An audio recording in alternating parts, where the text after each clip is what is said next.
En République centrafricaine, le président Faustin Archange Touadéra a rappelé vendredi sa volonté de dialoguer et ramener la paix. Une sortie qui intervient alors que des groupes armés menacent de marcher sur Bangui.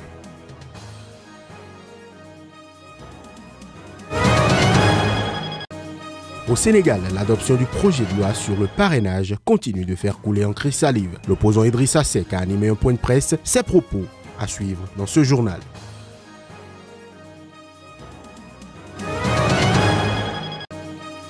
Plusieurs dizaines d'infirmières zimbabwéennes ont manifesté vendredi dans le centre d'Harare. Objectif, protester contre la décision du gouvernement de les licencier pour fait de grève.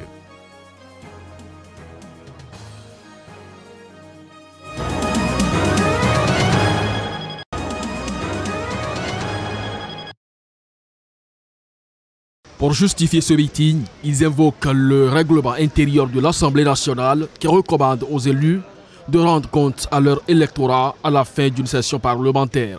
Mais les autorités ne l'entendent pas de cette oreille. Cette semaine, le préfet de police de la capitale et le chef de région ont estimé qu'il s'agissait d'un acte de déstabilisation. Cette manifestation est illégale et sera réprimée. Nous procéderons à des arrestations si nécessaire, ont-ils prévenu. L'opposition malgache brandit, elle, une autorisation délivrée par la commune urbaine d'Antananarivo, dirigée par l'épouse de l'ex-président Ravalomanana. Jeudi, les représentants des deux partis ont fait le tour des chancelleries américaines, françaises et européennes dans l'espoir de trouver un appui. Ils ont également dénoncé une tentative de la part du régime de museler l'opposition ainsi qu'une volonté de décrédibiliser la manifestation.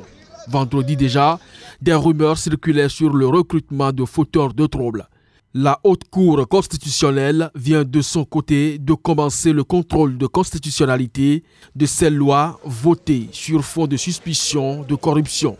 Le verdict est attendu d'ici 2 à 3 semaines. Si les lois sont validées comme telles par la Haute Cour constitutionnelle, Marc Ravalomanana et André Rajoelina pourraient ne pas pouvoir participer à l'élection présidentielle prévue à la fin de l'année. Si elles sont invalidées, le gouvernement devra alors décider de revenir à l'ancien code électoral ou à un nouveau vote des lois électorales.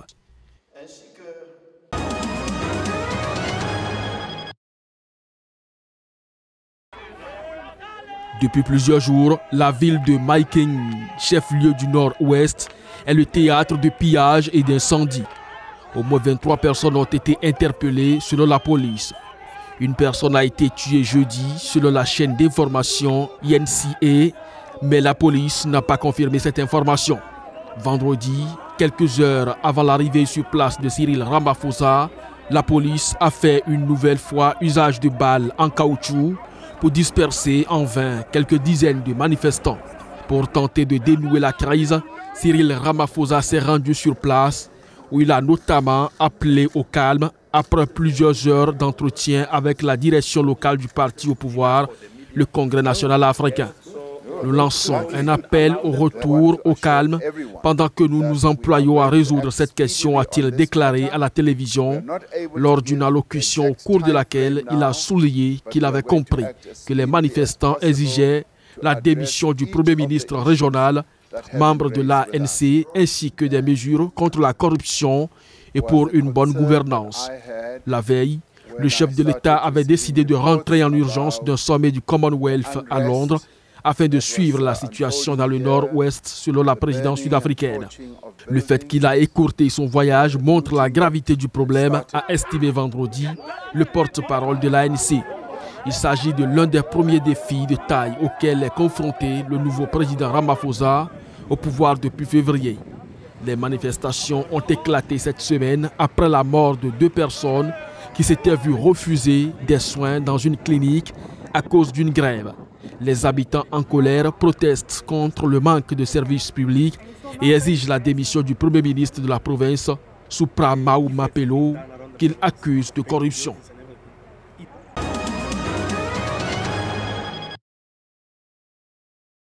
Je condamne cette entreprise de déstabilisation du pays au moment où nous mettons tout en œuvre pour dialoguer et ramener la paix, a déclaré vendredi à Bangui le président lors d'une conférence de presse où il avait fait le point de la situation sécuritaire du pays embourbé dans un conflit meurtrier depuis 2013. Cette déclaration intervient alors que des éléments armés rassemblés à Kaga-Bandoro dans le centre du pays menacent de marcher sur Bangui à 300 km plus au sud. L'option de descendre sur Bangui n'est pas exclue, a déclaré jeudi Aboubacar Sidik Ali, chargé de communication du Front populaire pour la renaissance de la Centrafrique, FPRC, l'un des principaux groupes armés qui sévissent dans le pays. M. Abdoulaye Hissène se lance dans une attitude guerrière et irresponsable, accompagné de mercenaires étrangers, a dénoncé le président centrafricain, estimant que pour le moment, ce chef d'une faction du FPRC ne trouve pas l'adhésion recherchée auprès des autres groupes armés. Pour Touadéra, ces derniers veulent la paix à travers le processus en cours sous l'égide de l'Union africaine. L'UA promeut une feuille de route pour la paix en Centrafrique, dans le cadre de laquelle un groupe de facilitateurs ont rencontré ces dernières semaines la quinzaine de groupes armés qui sèment la violence en province. Le président a également annoncé la projection à l'intérieur du pays dans les jours à venir d'unités des forces armées centrafricaines FACA aux côtés de la MINUSCA. L'État n'a de contrôle que sur une maigre partie du territoire national, tandis que les groupes armés s'affrontent dans les provinces pour le contrôle du diamant, de l'or et du bétail dans ce pays qui est un des plus pauvres du monde.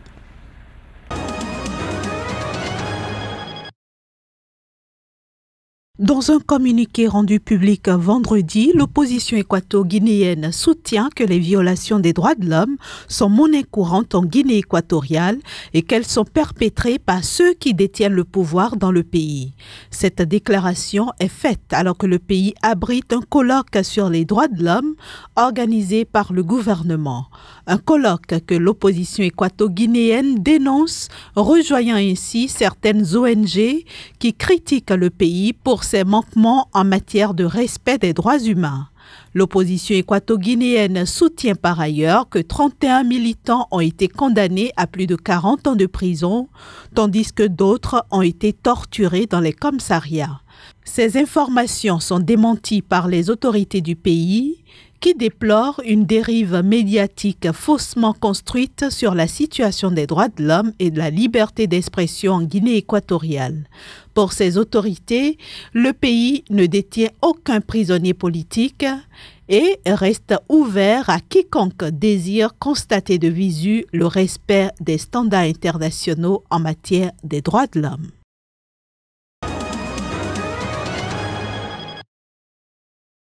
Force est de constater que l'institution judiciaire comme le Parlement se sont prosternés devant l'exécutif.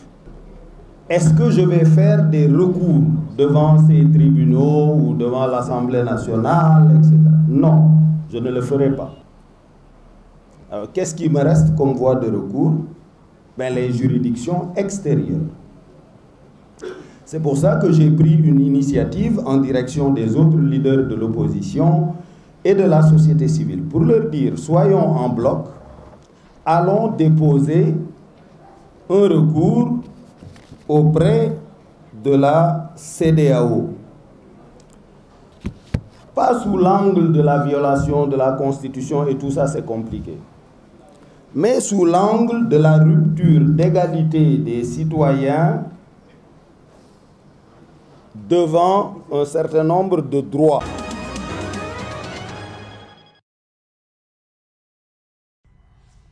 Selon les chiffres rendus publics par le Haut Commissariat pour les réfugiés, 385 Nigérians ont été forcés en 2018 de retourner dans leur pays depuis le Cameroun.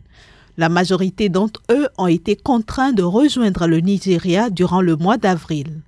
Le 10 avril, par exemple, le HCR a noté que 160 réfugiés et demandeurs d'asile nigérians qui avaient fui vers le Cameroun en 2014 ont été expulsés vers l'État de Borno au Nigeria. Le 17 avril, ce sont 118 demandeurs d'asile qui sont arrivés au Nigeria après avoir été chassés du Cameroun 2 jours plus tôt. Tous avaient fui leur pays pour échapper aux exactions du groupe djihadiste Boko Haram. Au total, 87 600 Nigérians étaient enregistrés comme réfugiés au Cameroun par l'agence onusienne du HCR.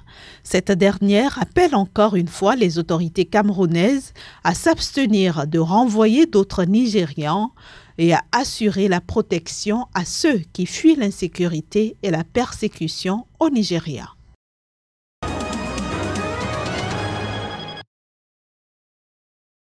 Vêtues de leur uniforme blanc, elles ont demandé que le gouvernement annule sa décision de licencier la grande majorité des 15 000 infirmières qui avaient commencé une grève lundi. Le mouvement de grève des infirmières avait été amorcé juste quelques semaines après la fin de celui mené par les médecins. Les infirmières estiment que la situation s'était dégradée dans les hôpitaux depuis l'annonce de leur licenciement. Un avis partagé par une patiente de la clinique de Mpilo. Ma situation est préoccupante car depuis que les infirmières sont en grève, personne ne s'occupe plus de moi. Je suis là depuis 2 semaines et personne ne s'occupe de moi. Quand je suis revenue la semaine dernière, les infirmières n'étaient pas là. Ils m'ont dit qu'un médecin allait s'occuper de moi, mais personne ne l'a fait. Les infirmières en grève et leurs sympathisants ont rédigé des lettres avant de les déposer dans des boîtes qui doivent être remises au gouvernement. De nombreuses lettres réclament la réintégration des infirmières. De son côté, le gouvernement a commencé à recruter des infirmières à la retraite et d'autres qui sont au chômage pour remplacer celles qui ont été licenciées. Tout ce que je veux, c'est un emploi et je n'en ai pas. Mais je suis qualifiée pour ce métier, mais je n'ai rien à faire. Tout ce que je peux faire, c'est rester à la maison. Alors je veux vraiment ce travail pour avoir un salaire.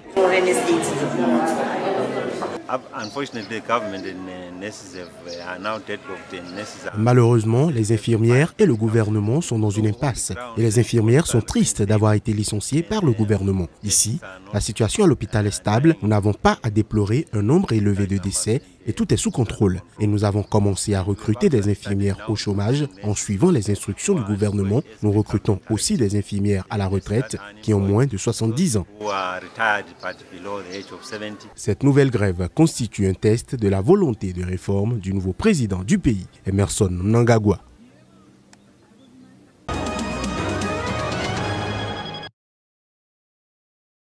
Cette visite du président ivoirien Alassane Ouattara intervient selon l'Élysée dans le cadre d'une visite privée en France. La rencontre entre les 2 chefs d'État a notamment porté sur les dossiers économiques comme le métro d'Abidjan et la lutte antiterroriste. Après avoir été reçu par son homologue Emmanuel Macron, le chef de l'État ivoirien a loué les excellentes relations entre son pays et la France. Selon lui, la France tire l'économie ivoirienne qui affiche l'une des meilleures croissances en Afrique. Pour rappel, en marge du sommet Union africaine-Union européenne en novembre 2017, les présidents Alassane Ouattara et Emmanuel Macron avaient lancé les travaux de la première ligne du métro d'Abidjan, financée à hauteur de 1,4 milliard d'euros par la France. Et le président Alassane Ouattara a indiqué espérer que le chantier puisse se terminer en 2021 au plus tard.